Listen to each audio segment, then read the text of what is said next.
What's grand? It's your boy King Side, the Memphis man. Let you know his production. And I'm sitting here chilling with Shaquena and Baldhead on Laughing Libations. Check it out.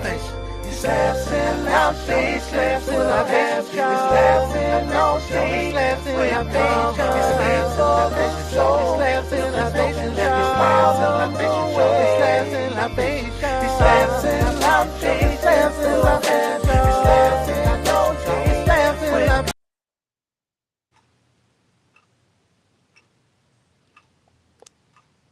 What's up, y'all? What's up? Welcome to another episode of Laughs and Libations. I'm your girl, comedian Shaquena. My co-host, comedian Baldhead Phillips, will be with us tonight. Don't know how for how long, but I want y'all to sit back, relax, and enjoy this show tonight. I got my sister, my comedian sister. She's a host. She's a producer. She's a motivational speaker in my book. She's a chef. She's also a burlesque dancer. I want y'all to put y'all hands together for my girl, Kendra.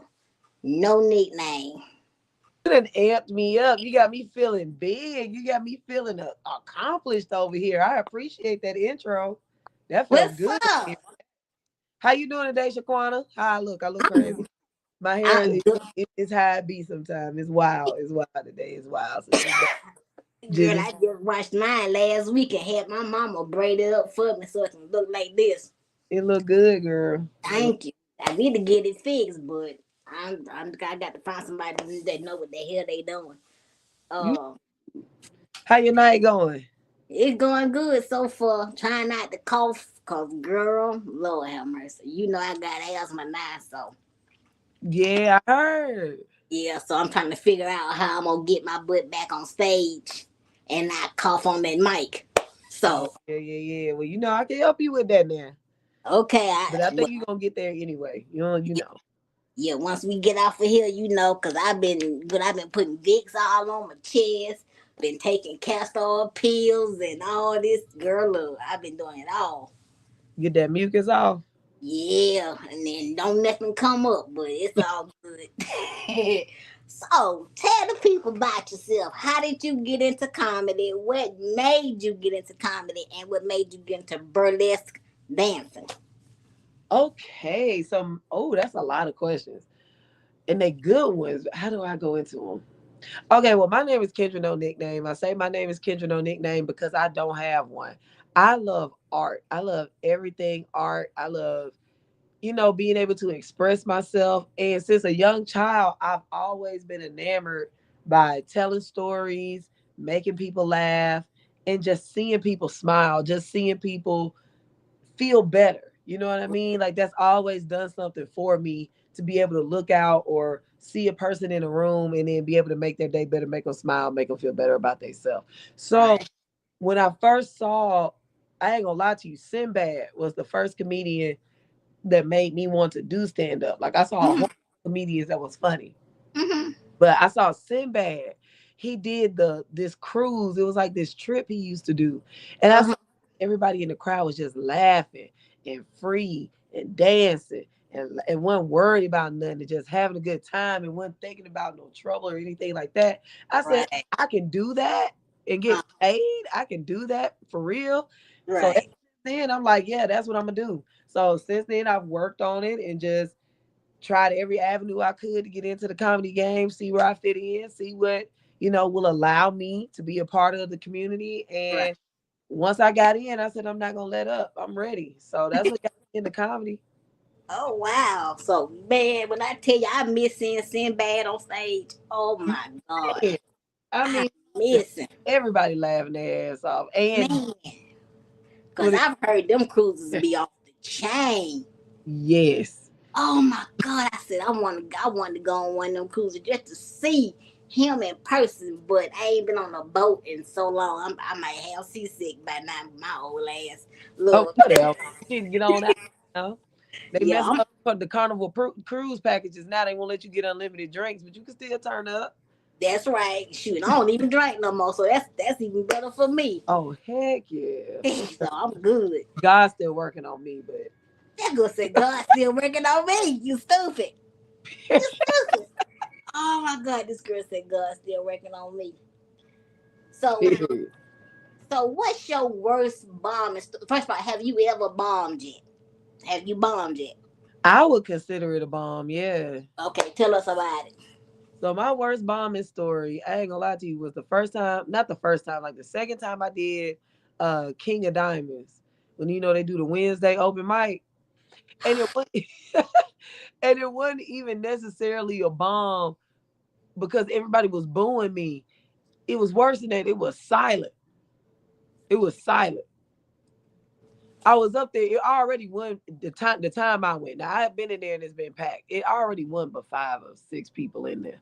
That's just the start. Because it was the beginning of it. It wasn't like the main show. It was the beginning show. So it was already only one but 5 or 6 people up in there. And I'm telling my jokes. I'm running off my warm up. I'm thinking I'm doing good. I look out in the crowd. Everybody's staring at me like. I said, dang, I said, y'all can't even boo. Y'all can't even give me a doggone sympathy laugh, nothing. They looked at me like, when the fuck is she getting her ass off this stage? And I tiptoed my ass on off, too. We had time. Hey, Baldhead. What's up? What's up, ladies? What's going on? How you doing, King? How you doing? I'm all right. So they gave you the silent to staring. Deep silent treatment. I was in that thing nervous. I ain't never shook on stage like that because I was like, I don't know if I should leave, get off, stay. I told somebody one day, the worst thing to happen to you ain't getting booed or there ain't no heckler. Mm-hmm. It's the whole audience turning into mannequins. Just yes. Every time they do that, I said, looking like, what the fuck is this? This is a comedy commercial. What the fuck is we doing? Like, yell at me, son. Let me know you there. Don't let me suffer up here for 3 more minutes. Cause that shit happened to me at KOD. That was my second time telling jokes, and it was been doing no comedy in no damn strip club, no motherfucking way. Thank you. I don't know what made me say yes to that in the first place. We done lost Kendra, Lord of mercy. I don't think we lost it, didn't we? Yeah, she'll come back, but you know how that is when you had close the door to my office. Okay. You know when you had your first bomb, and you I'd rather get booed than somebody just looking at me. I bombed in Minnesota one time. It was right when OJ. Why the hell is my screen not going away? Oh, it was right when the OJ trial was going on. Okay. And I know this joke was funny because I used it later on Comedy View. I said, no man put his hands on a woman. Your hands ain't made to put on women. You put your feet on, and stomp their brains together. Right. Them people looked at me like, oh. And I didn't realize at that time that Minnesota had a big mixture of race groups, you know what I'm saying? Right. Interracial relationships are large. Right. And what I did was the coldest way to get out of it. I was like, man, I know y'all sitting there chilling and doing y'all thing, but I had a good time with y'all. Thank y'all. My name is B. Cole, and got off stage. Well, I use B. Cole name 1,000 times if I bomb. I don't be bombing like that. It's just that the niggas don't know. That's why I gotta look at the crowd. Right. I gotta see who I'm talking to. If I could guesstimate people's age range, I know what they want to hear. Right. Mm-hmm. But sometimes I don't be looking at the crowd. All right. I'm gonna be prepared. How they feel in the moment. Right. I'm gonna be prepared.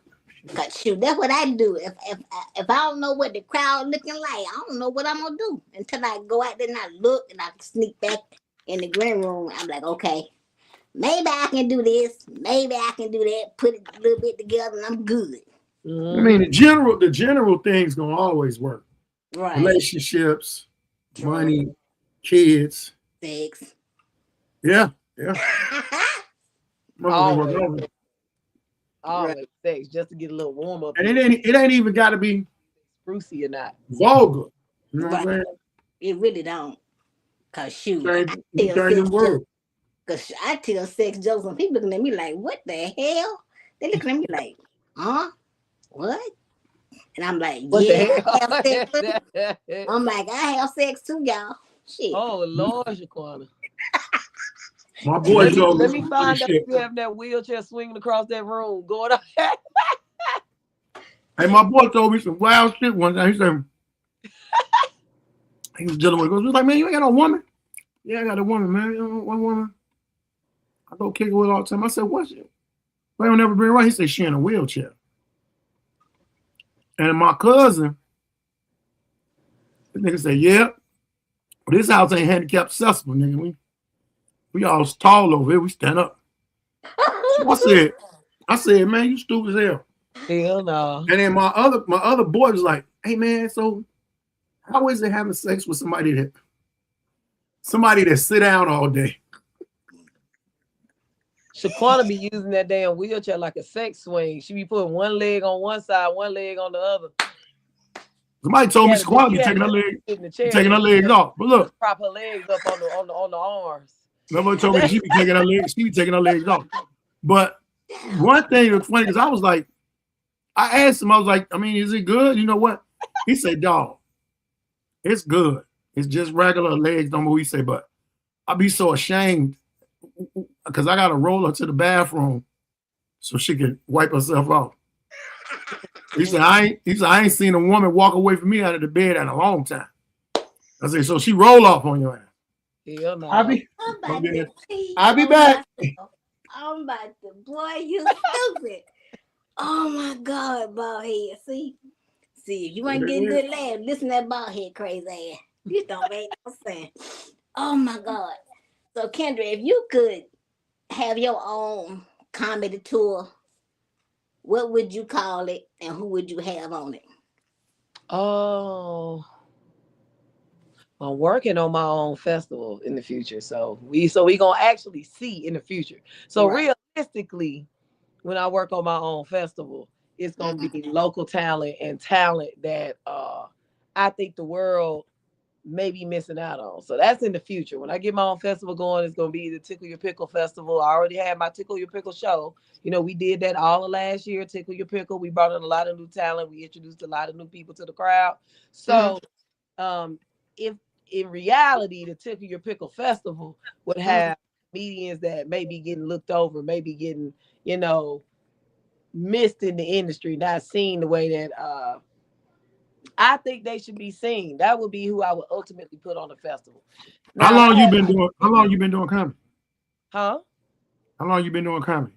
I've been doing stand-up, like just stand-up comedy, only stand-up comedy. For I think this about to be I think we might be either going on 2 years or 3 years. That's only stand-up. That's why you feel like that. You feel like that because you still knew yourself and somebody done looked over you. When you get to doing this, I'm trying to tell you, I've been blessed in this industry. I can't say that now. I don't feel well, when you get to doing that shit, I've been doing like 30 years.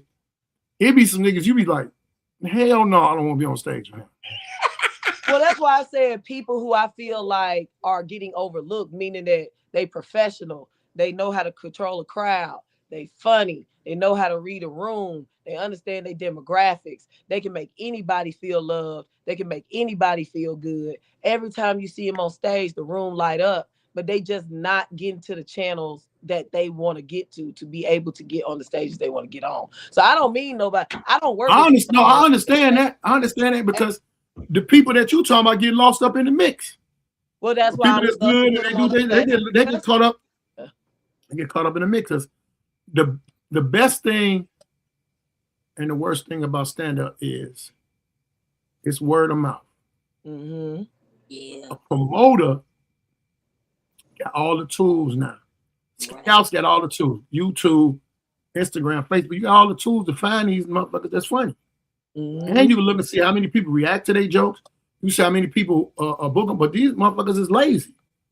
They got all the tools that they used to. Because so comedy ain't really got to be word of mouth no more. Or just going in and type in a comedian in my town or best funny comedian, and it's gonna come up a lot. Wide sit back and watch it. Mm-hmm. These motherfuckers don't want to do it. Yeah. So it's gonna always be a fight to get to that stage. I don't look at shows and I'm like, I would have killed that. would have killed that show, but they ain't picked me. Mm-hmm. And what I stopped doing is promoters or somebody that I've worked with before will call me for somebody's number. But no, not the ones I worked with before. The ones I know they didn't got my number. Hey man, I need you to give me so-and-so number. Why would you have a show coming up? Yeah. Am I on it? No, don't call me, motherfucker. I'm not the Yellow Pages. I can feel that. And I'm not mad. I get to tell the comic that they looking for them. Cause I done it too much. I done put so many niggas on shows that they don't even know I put them on shows. Yeah. And it ain't reciprocated. Man. That's a crazy thing about what I'm hearing about this part of, the industry. Yeah. That is rough. It's a lot of dog eat dog stuff. But that's the be up comedy is to kind of eliminate that, to kind of get rid of the people who are cutting down people who have potential. Comedy, you got to realize comedy is without any gatekeeping. So, that's what we are. That's why when you said, Shaquena, about the whole tour thing, I mean, if I had to do like an ultimate tour, you mean like with headliners, that would be completely different. But so I don't know. I don't know who I would do. I know I have to put Mike Epps on there. I know I have to put Mike Epps on there. I know I probably have to put Mark Curry on there. I would love to see Sinbad if he was healthy. If I had the money to put people like that on a tour, freaking damn. Steve Brown is always funny, so I would definitely love to put him on stage. You know what I'm saying, like that. But I feel everything you saying, Baldhead, because it is rough out here. Like even for me, I've been blessed to have some people in my corner who really root for me and that can help me get to some spaces to where I can be heard. But you're right. I've heard that's the same story you told. I've heard multiple times how people will try to dog you out for a spot, which I've never really understood because none of us have the same audience. None of us have the same career trajectory. None of us want to be the same people in the industry. So I don't see why there's a need to keep somebody else from getting ahead when you could just focus on yourself. It's competition. No?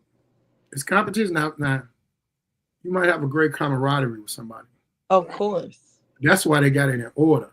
The guest spot, feature, the headliner, because the show's supposed to go up. Right. Now, then you get to it really be the headliners. I'm a headliner. It be them headliners that be like, man. Only time, let me tell you something. Only time I don't like motherfucker on the show was I know they're gonna bomb. So what I do,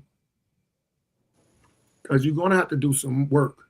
If that host don't bring them all the way back up, I talk about that nigga that just bombed. I don't give a fuck who he is. But he ain't gonna do nothing. Ain't gonna do nothing. Right. They better learn from that nigga. You shouldn't have been up there. I told him one time, I went to sleep. I was like in sleep. I woke up. I didn't know where the hell I was at. Oh, this nigga still talking.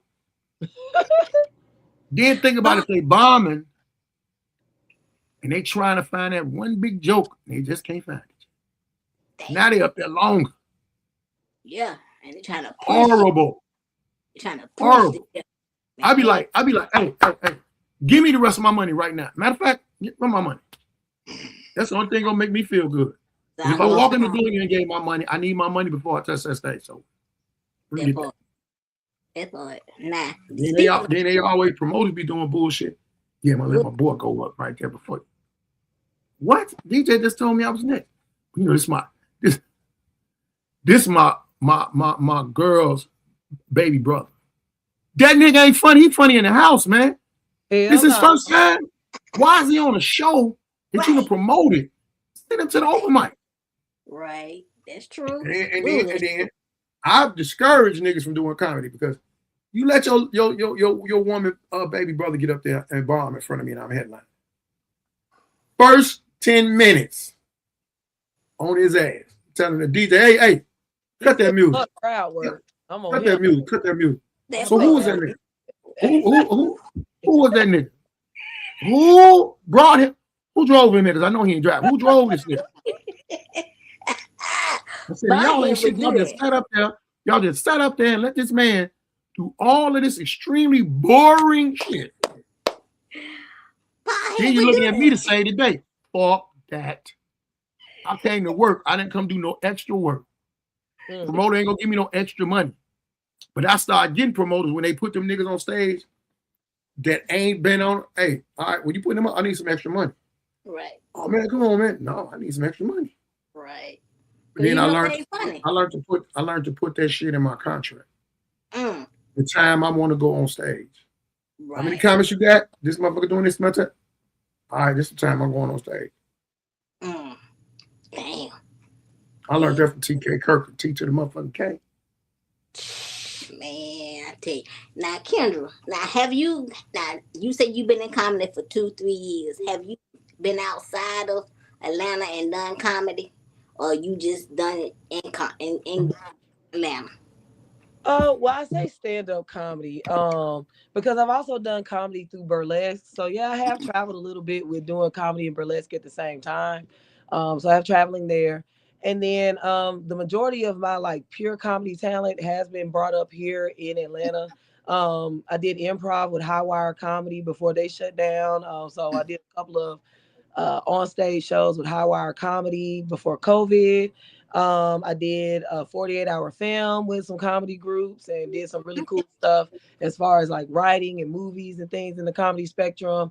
You know, outside of that, before I got to Atlanta, I really was just doing theater. So all the comedy that I did came through theater, came through the stage, and came through acting. So I did do some things, and yeah, I've done a couple of things, and then I've done a couple of things that are not necessarily stand-up comedy, but comedy related that have kind of been out on, you know, I've been on Seven Little Johnstons, things like that. So I've been able to stretch my comedy muscle, but the majority of my like just pure stand-up comedy where I'm just on stage has been in Atlanta.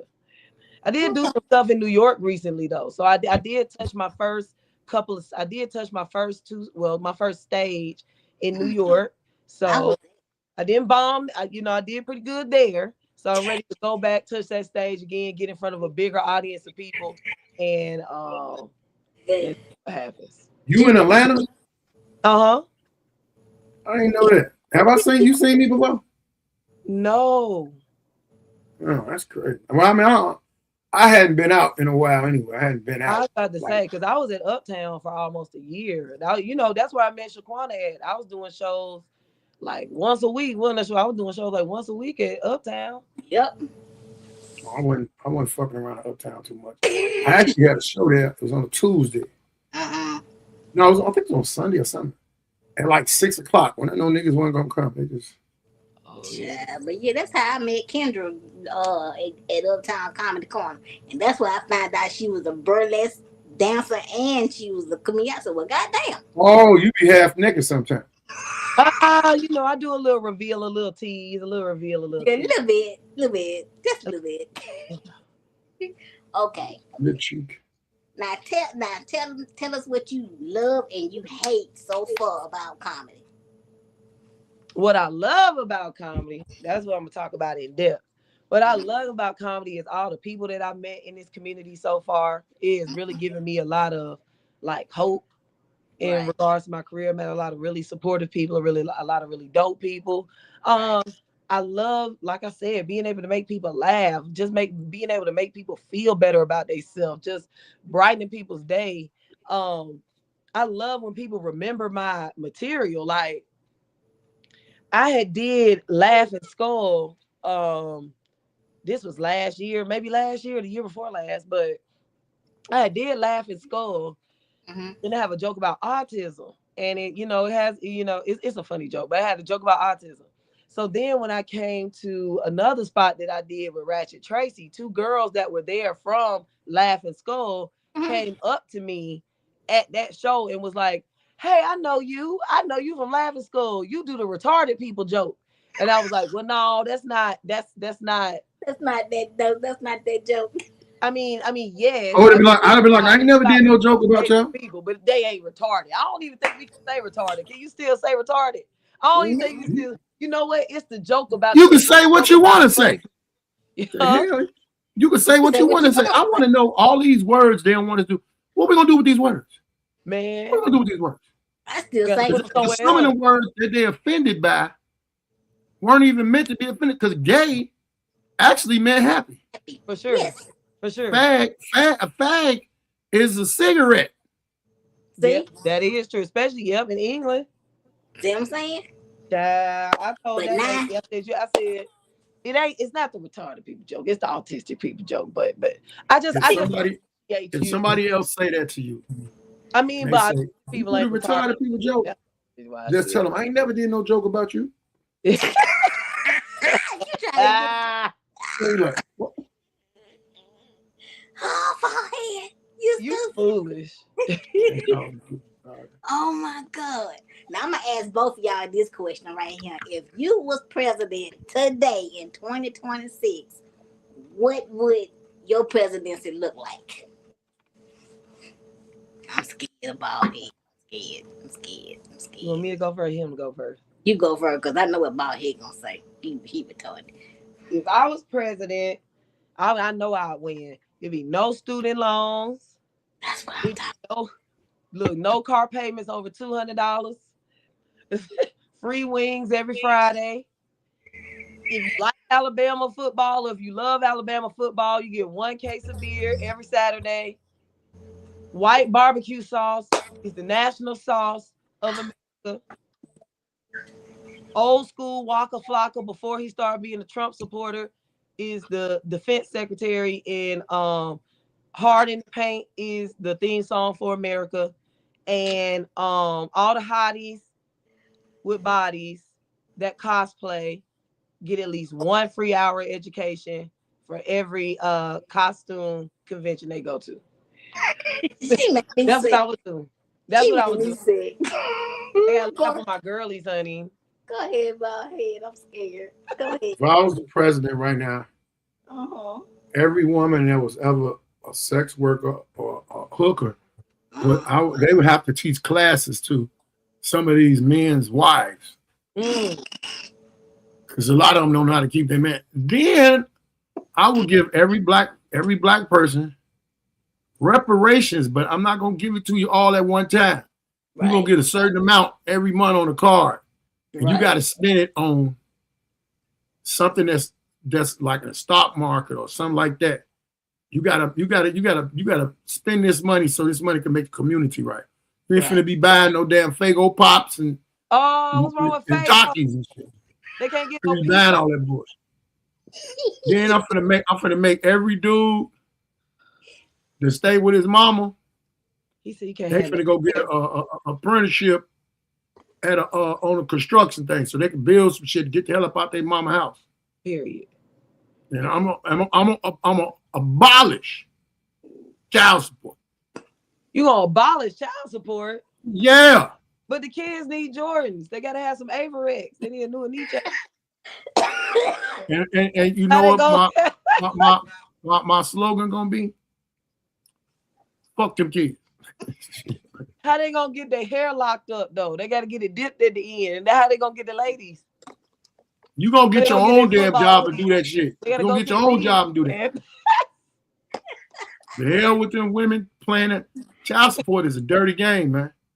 Yes, trust me. Man.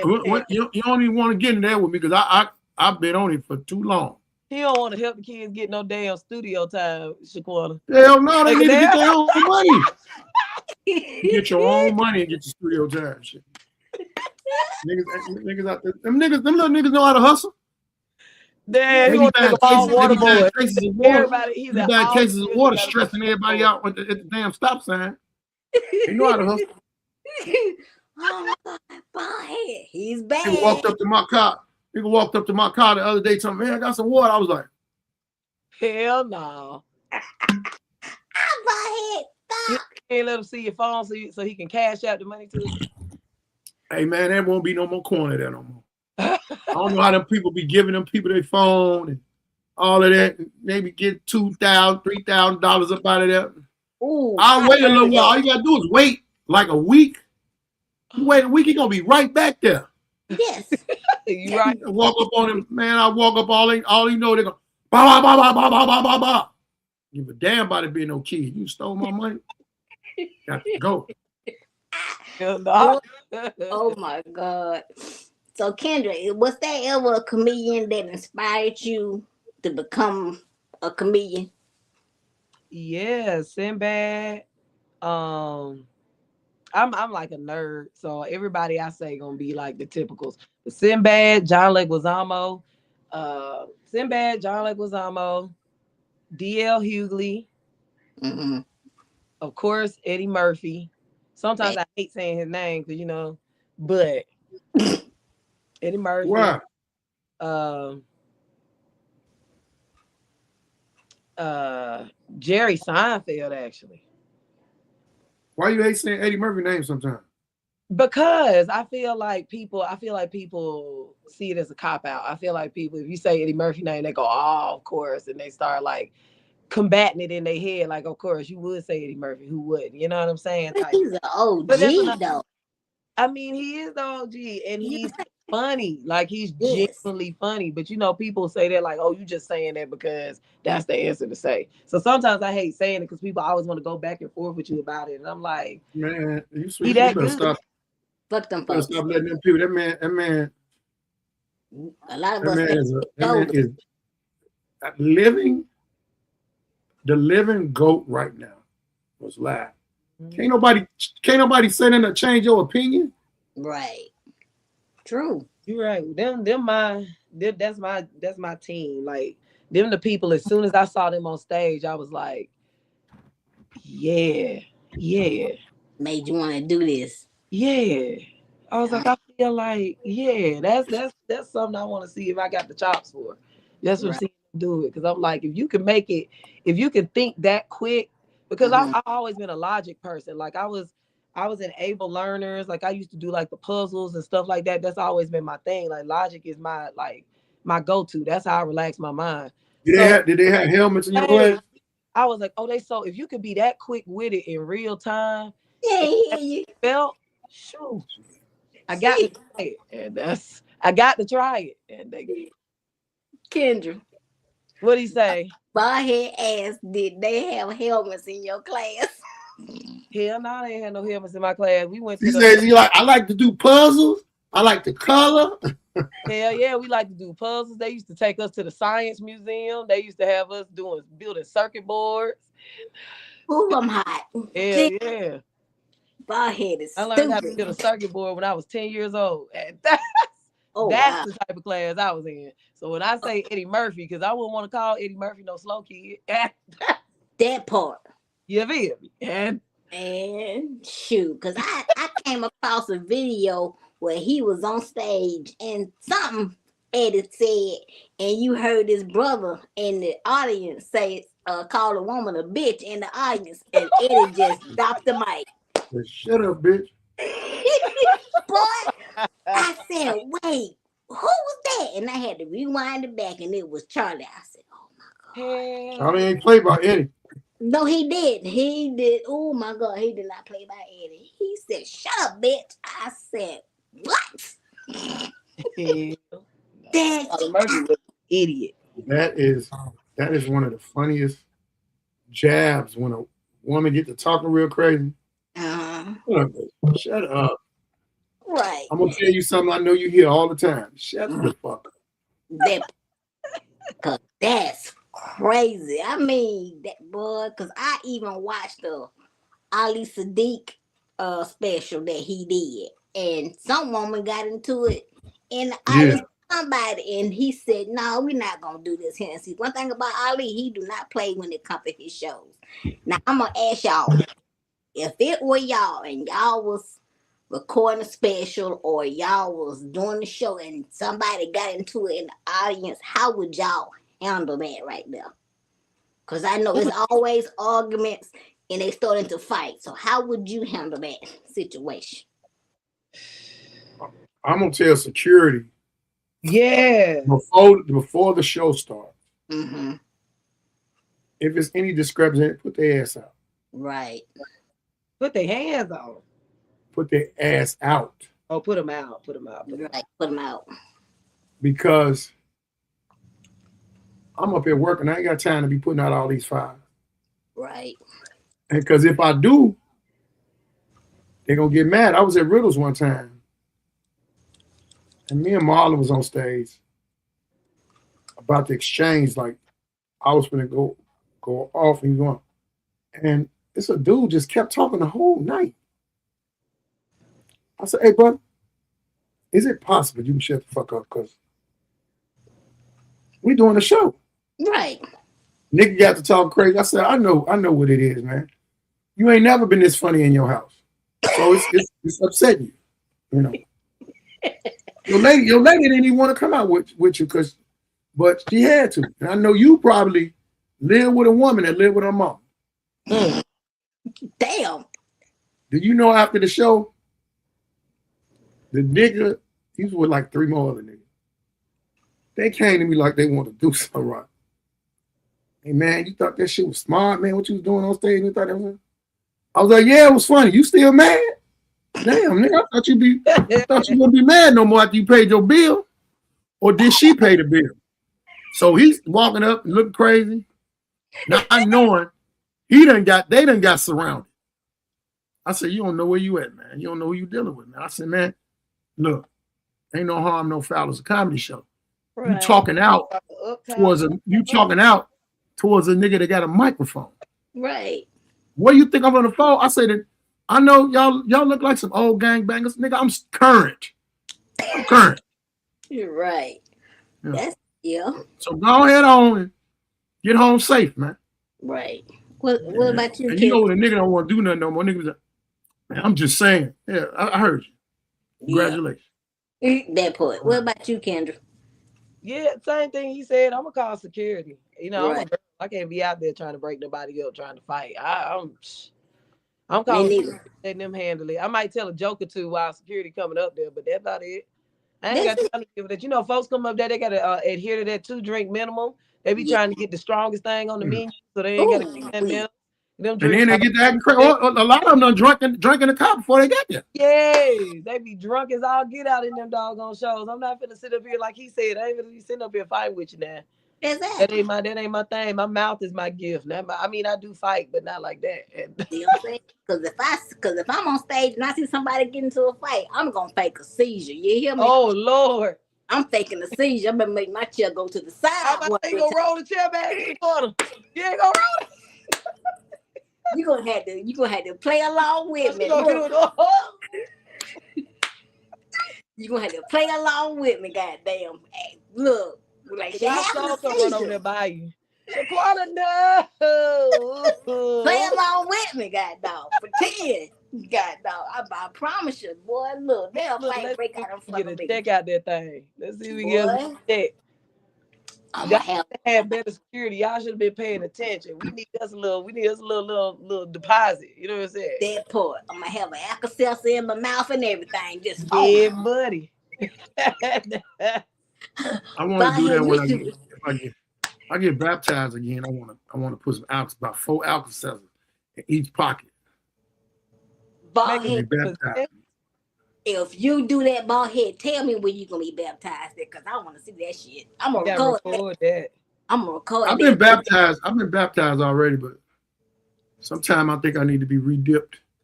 You need to be re-dipped. Why?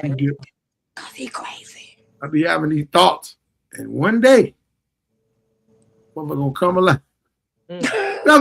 People ever just get on your nerves, and you be looking at them, then they say, "Why you looking at me like that?" Man, I just set you on fire in my mind. Gasoline on you. Don't worry about it. Elon Musk gonna get rid of all of that with telling that. Every time he presents somebody with a thought that's destructive, he just gonna zap it out. That part. It's all the Stepfords. Done that. What the fuck is that? Boy, I don't put shit past you. Oh my God. Now, okay, I'm gonna get to the financial part about comedy. How do you feel about comedians that when they get their first big check, they don't invest it, they don't save it? What would you tell somebody that got a lot of money in comedy or just got a large sum and they don't know what to do with it? How would you advise them to save that money for a rainy day? Oh Lord, give it to me. No, I'm just playing. No. Man, get your ass a damn financial advisor. Go to the bank. Right. I know your grandparents said put it in the mattress, hide it in the bag, put it in the race a horse, all that good stuff. Nah, don't do that. Go to your financial institution. Mm-hmm. Somebody had to, you know, at least is put in a resume to get the job, and then Right. let tell you what to do with your finances. Don't listen to Pookie now. Don't listen to the people at the corner store. Don't listen to your cousin, because they gonna Right. take everything and ain't got shit to give you back. So don't listen to True. your cousin, your brother, none of these people, because they Right. swear they know what to do with somebody else's money, but you ain't seen them do nothing with theirs. You know what I'm saying? Ooh, that's the truth. They still Ooh. trying to hustle cigarettes at the Quick Trip. But they know what to do with your $50,000. Oh, okay. Okay. So yeah, that's what I would do. Take your tail to the bank. Let Right. somebody be Everybody got an idea with your money. Yeah, but they own money. What about you, bud? Me, I'm already broke and trying to catch up from 2020 shit. So it depends on how much money I'm getting. Right. Because one, I'm gonna pay my bills off Bags. for a year. Right. That's the number one mandatory thing. Pay my bills off for a Right. year. And then if I ain't got it already, if I got one, give me a reliable car, not nothing super flashy. Right. Too flashy, niggas know you got some money. True. Then the rest of it, I'm putting in a bank, or I'm like you said, I'm investing in it something. I wish I had some money a long time ago and could have invested in tampons or toilet paper. This fool said tampons. Why Hey, tampons, Baldhead? Why? cause y'all gonna always need to get plugged up, for some ladies in his house. and you gonna always have to wipe your ass. What you mean? This You man ain't said lied. tampons and toilet You paper. ain't lied one. You gotta go with two things. You gotta go with two things, Mhm. or maybe three. Right. They get the number one consumer. Women is the number one consumer. True. True. You smart. Body wash for Call this women, that's crazy. lotion. It's a lot of stuff I can invest in. And I know Condoms. women don't, but if I put some money in toilet paper right now, it's gonna be my own damn toilet paper. I know that's Right. right. I'm gonna put all on the toilet paper. Every time you wipe, you're gonna be wiping a picture of one of my baby mama's face. No. Kendra, this is Baldhead. Wait. Okay, he is dead serious. Why bald head? What bald head? Why bald head? Toilet paper come with these girls' faces on it. He done had a couple of conversations. Every every little thing, every little, they had the little one square. The one Every square. Hell. Every square. Like, Baldhead you niggas stupid. crazy. Baldhead is You've been watching too Just much. think about you don't know her name, but you go somewhere and you see her. Like, I know you from somewhere. Oh, I wipes my ass with you every day. Y'all got to do that. Oh my God. Now I'm gonna ask you, what's your style of comedy and how did you develop your style of comedy? My style of comedy is observational humor. So it's observational topical humor. And then, every now and again I'll put a little slapstick with it. Mhm. And again, I got my comedy styling from theater. I started out acting. That's ultimately, I love stand-up comedy, and it's always gonna be somewhere where I'm always gonna be at. But I also want to act as well. And that's where I started before I even knew what stand-up comedy was, and it was theater. And that's basically what theater is when you get into the comedy spectrum. It's observational humor and it's topical. So it's something that everybody understands or can relate to. And then they just throw the jokes in there with dialogue. So I just kept that style of it. I just like to get on stage and tell stories and help people kind of see life, either the same or from a new perspective. So when I say I want people to see comedy, see the life the same, Mhm. sometimes I want people to leave a comedy show realizing that their point of view ain't wrong. You know what I mean? Like Right. there's nothing wrong with how they think or how they feel or the way they see life, So sometimes that's my objective. Then other times when I go in is to show them that your whole point of view might just be messed up. I don't know. Let's talk about it together and figure it out. So I really try to use observational and topical humor to try to, deliver some type of therapy, man, because we be struggling. Them folks coming to the comedy shows be angry, they feet be hurting, They stomach be growling. They got mild diarrhea because they just had a crab boil earlier. Then they finna get a 10-piece wing now. They be struggling. They gotta hold that shit in to the end of the comedy show. Oh, jeez. You done brought two motherfuckers up there that ain't funny. And they Right. gotta think about how they gonna get their bills paid next week. Their baby daddy is him and won't answer the phone and don't want to pay no child support. Them folks be in that audience hurt, man. So I use observational comedy to kind of help people, just see life through whatever perspective makes them feel better. Oh my goodness. Well, what's your style of comedy? I talk about me and the things I've been through in life. Right. And the reason I do that is you can't copy me. Thanks. You can't steal me. If somebody, my jokes be so real. Mm-hmm. People have came up to me after, so like, that really happened? Mm-hmm. Right. And I'd be like, nigga, that's a comedy show. You think everything we talk about is true? But I'd be like, yeah. I got friends that tell me shit that they be like, you better not say this on stage. Nigga, that's why you told me. That You know part. I'm gonna put it up there. I'm not going to say your name, no. I'm going to put it in the perspective of it's me. Right. Like Tracy Morgan did some one time that made me realize about writing a little different. He talked about gay people and people on the spectrum. And he said they're retarded stuff. They was going to get rid of them. So what made me do it was, what I did was, the same type of subject, talk to him like, I got a cousin that is got Down syndrome. But you wouldn't know it because he got an us face. A us face? Yeah, he looked like us. Oh, yeah. Most people with Down syndrome had a certain face, Right. certain look on it. Right. And I got about 32 gay jokes about cousins and relatives of mine. And I don't really got a lot of gay people in my family, but I know how I'm supposed to write it because you don't want to offend. You don't want to offend the masses. I mean, truthfully, I don't give a damn about offending nobody. I was about to say, because nowadays you could just walk down the street and offend somebody. So Yeah. I had a shirt on. Oh my God. When I was going to the hospital. I was in the hospital, emergency room. okay. I didn't realize you ever put a shirt on, you forget what you got on. Right. Everybody looking at me, laughing at me, right? But I ain't paying no attention. I'm sick. I can't even breathe. Right. Get back with a nurse.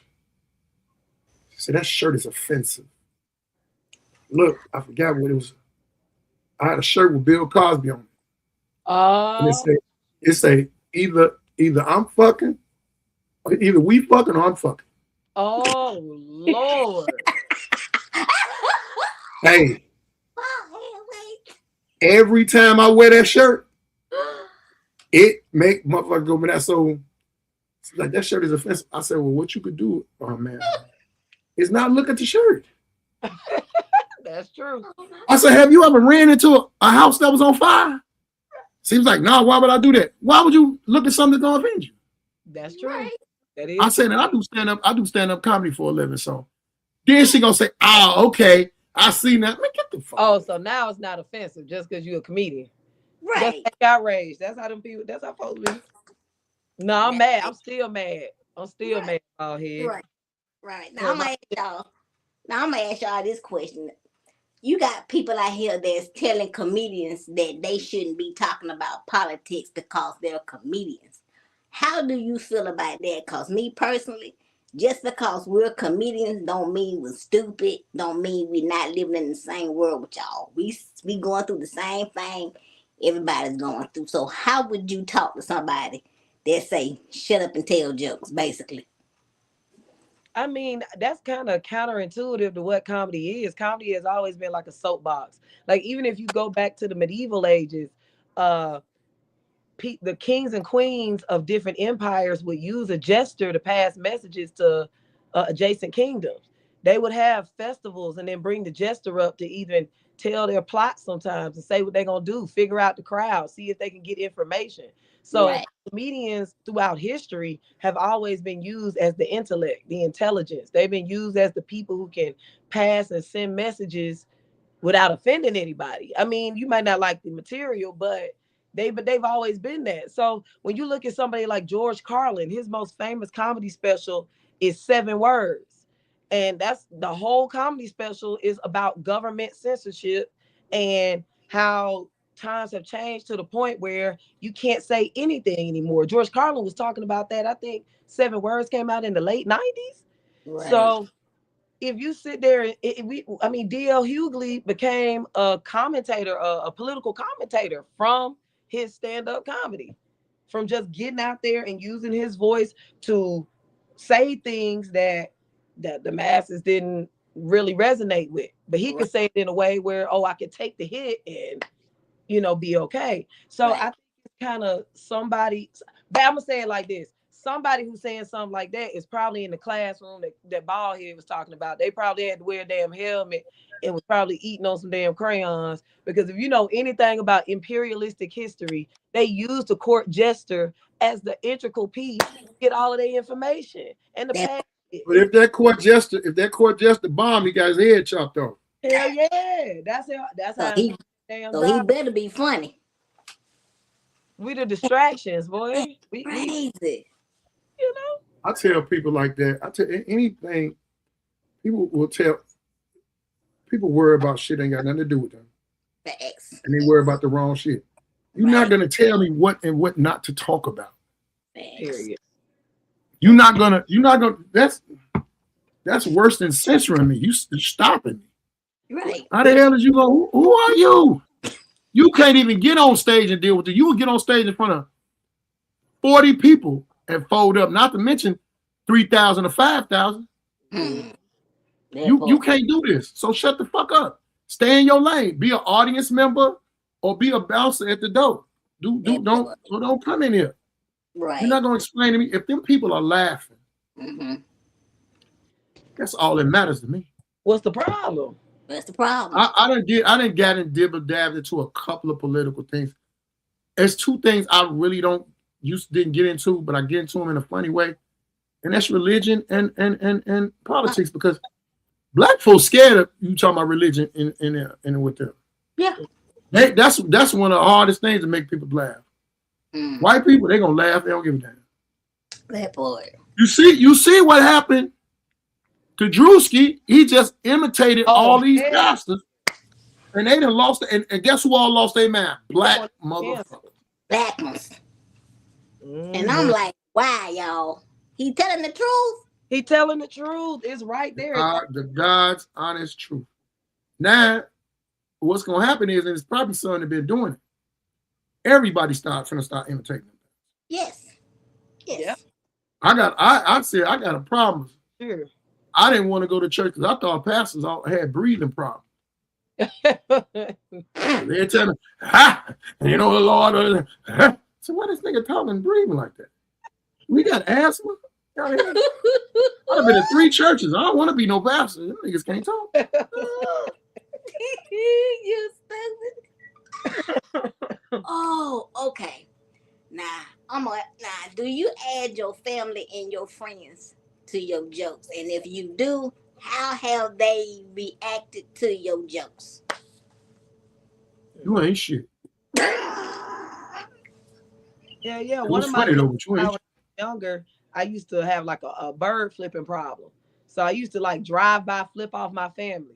Like I was like 7 years old. I don't know. I feel like I saw it on TV or somewhere. I don't want to do it here. So I would just walk up to my family wherever they was at. Hell yeah. I used to be like, Uncle Jesse. He'd be like, no, Kendra, no. Uncle Jesse, just look at me. Come on. Just look at me, Uncle Jesse. He'll say, all right. As soon as he turn around, yeah. So that's one of the jokes I tell. I think they think it's funny. They know it's true. That's one thing I do know. They know this shit. They know it's true. I used to flick their ass off for nothing. I used to say I love you and then flick them off and then run in the other room, run back and do it again. And you know what? You be getting your ass beat all the time. Hey, listen. She'd have been walking around. Hey, she'd have been walking around in the summertime with some mittens on. Because her finger would have been messed up. Oh my God. Well, I add my folks to my jokes. I don't give a damn. I think the only one that really had a problem was my sister. Because I told a joke that I shouldn't have told, but it was about me, but it was a banana joke I told. Oh Lord. That I did with yeah. It's a banana joke. It was a banana joke, and elaborate. What was the joke?